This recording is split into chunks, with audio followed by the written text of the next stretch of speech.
Hi everyone, in front of me I've got OPPO Reno7 and let me share with you how to clear credentials on this device.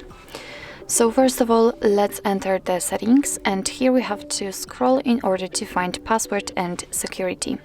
Now let's tap on system security and scroll down again to find the credential storage. Now let's tap on it, and as you can see at the very bottom of this list we've got the option we are looking for, so to remove all user certificates. And let's tap on it, and here let's tap on OK. As you can see, if you've got any kind of screen lock currently set, you will have to enter it in order to confirm the whole step, and as you can see, the credential storage has been erased successfully. So actually this is it. This is how to clear credentials in your OPPO Reno7. Thank you so much for watching. I hope that this video was helpful, and if it was, please hit the subscribe button and leave the thumbs up.